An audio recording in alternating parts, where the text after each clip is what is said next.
काव्य में रस की अनुभूति में बाधा उत्पन्न करने वाले तत्व क्या कहलाते हैं?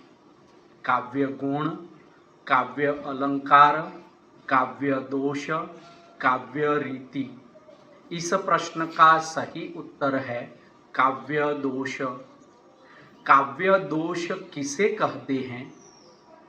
विकल्प है काव्य की प्रशंसा को, काव्य की त्रुटियों को, रस के प्रकार को, अलंकार के नाम को।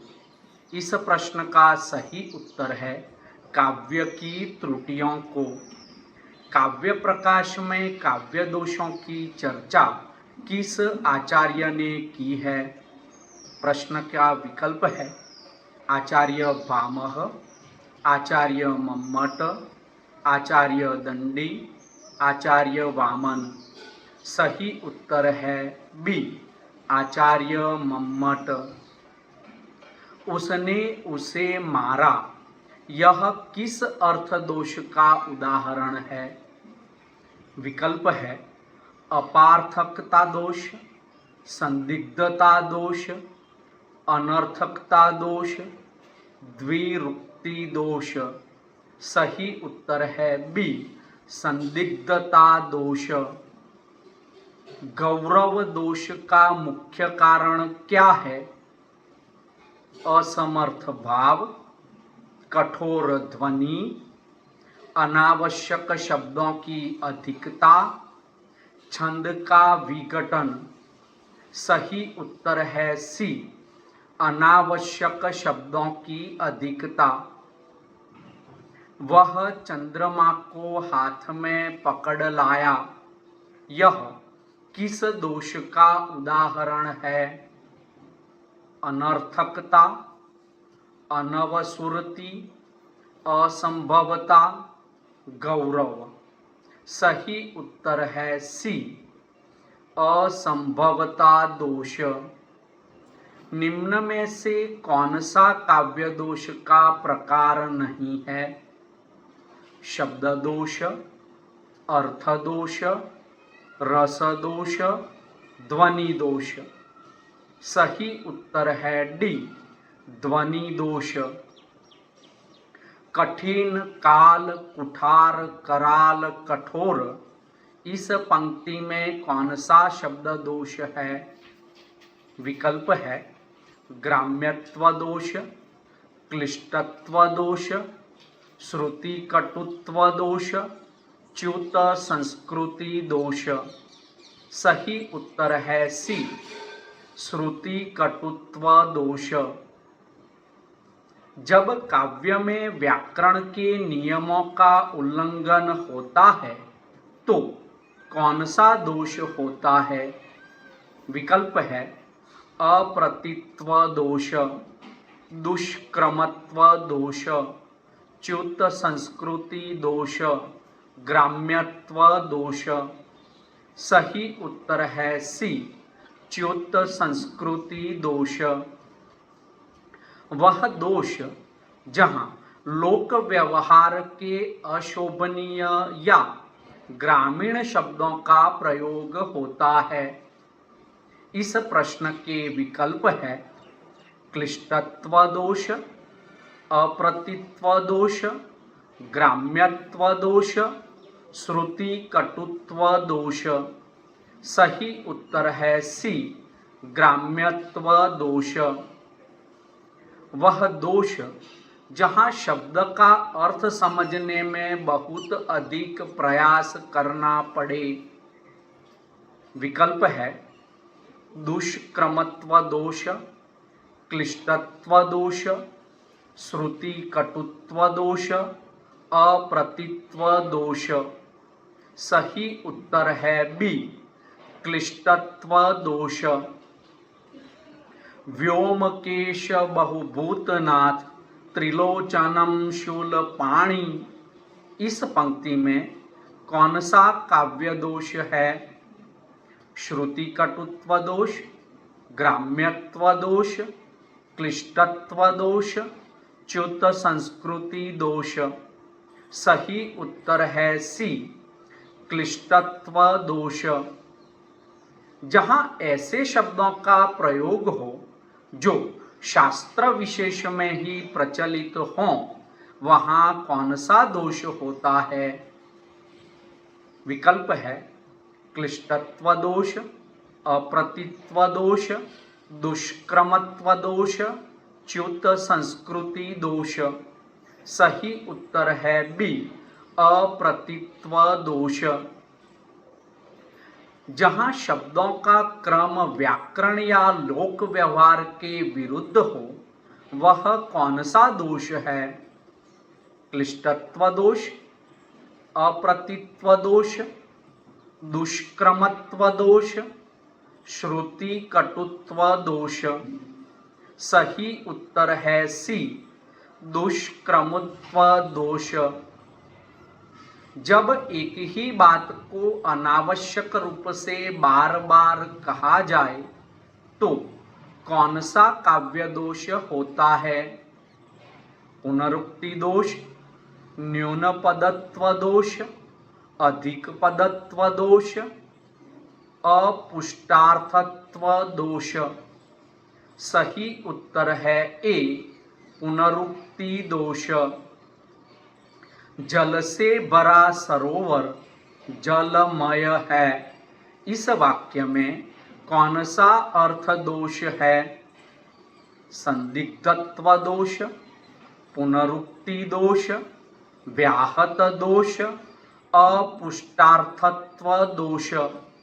सही उत्तर है बी, पुनरुक्ति दोष।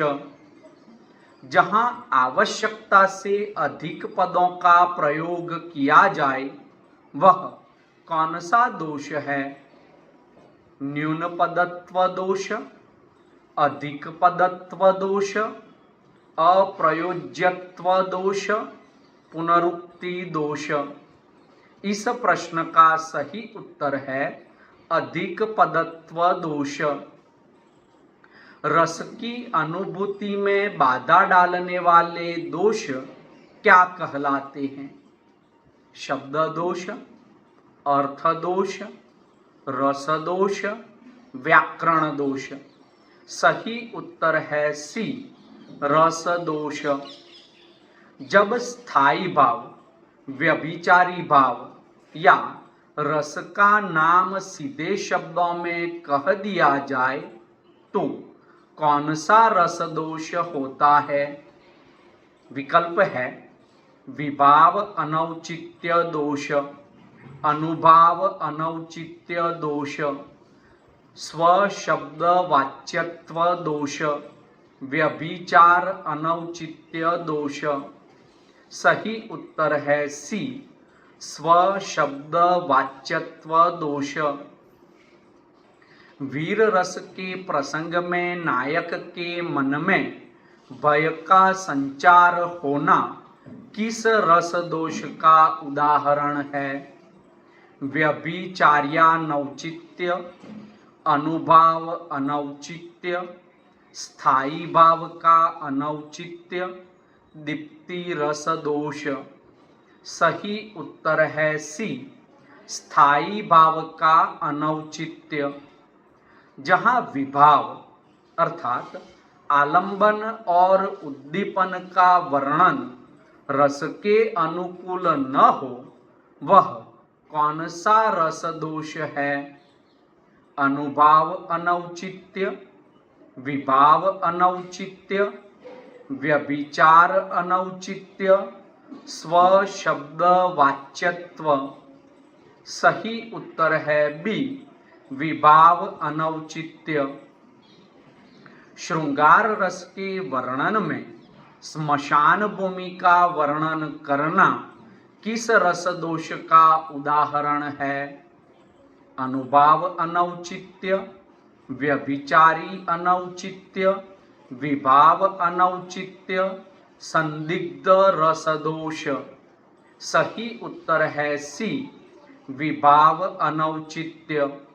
जहाँ अनुभाव अर्थात शारीरिक चेष्टाओं का वर्णन रस के प्रतिकूल हो, वह कौन सा रस दोष है?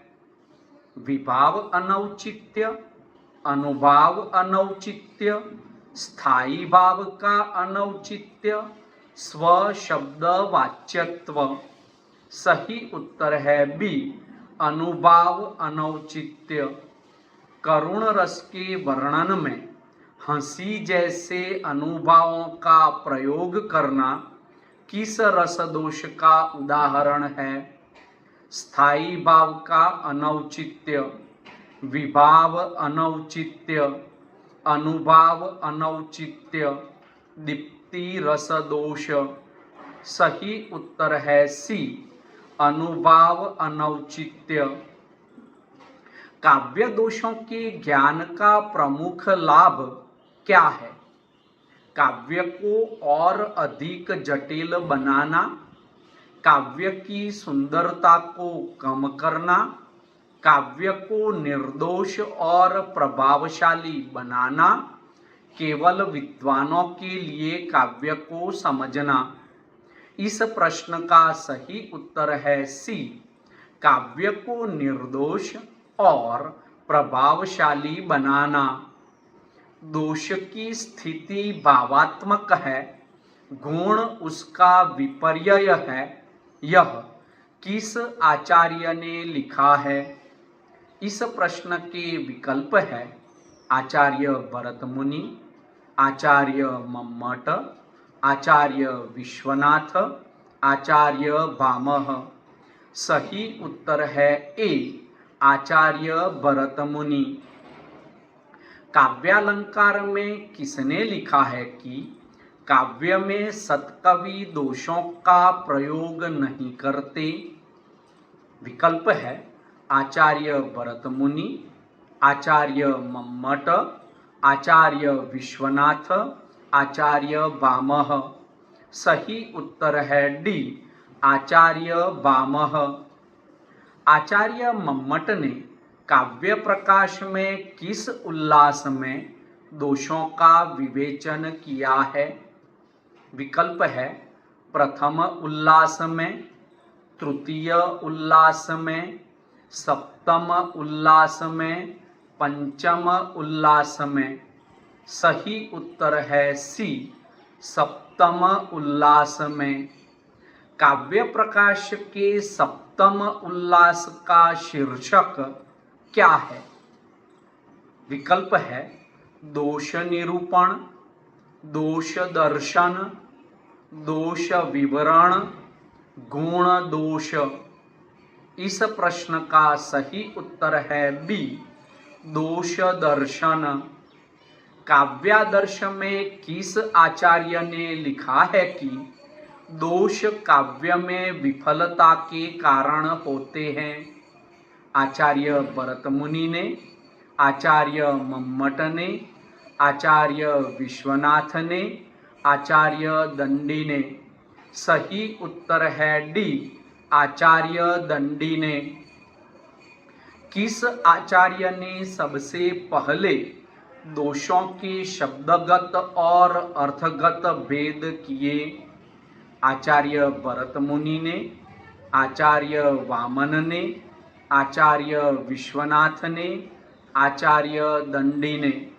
सही उत्तर है बी, आचार्य वामन ने। सबसे पहले किसने दोषों के शब्दगत और अर्थगत भेद कर इन्हें पद दोष, पदार्थ दोष, वाक्य दोष तथा वाक्यार्थ दोष में विभाजित किया? आचार्य भरत मुनि ने, आचार्य वामन ने, आचार्य विश्वनाथ ने, आचार्य दंडी ने। सही उत्तर है बी, आचार्य वामन ने। किस आचार्य ने ध्वन्यालोक में रस विषयक दोषों के निरूपण में दोष शब्द के स्थान पर अनौचित्य शब्द का प्रयोग किया है? आचार्य आनंदवर्धन ने, आचार्य वामन ने, आचार्य विश्वनाथ ने, आचार्य दंडी ने। सही उत्तर है ए, आचार्य आनंदवर्धन ने। ध्वन्यालोक का अनुसरण करते हुए औचित्य विचार चर्चा नामक ग्रंथ किसने लिखा है? आचार्य क्षेमेंद्र ने, आचार्य वामन ने, आचार्य विश्वनाथ ने, आचार्य दंडी ने। सही उत्तर है ए, आचार्य क्षेमेंद्र ने। अस्तु।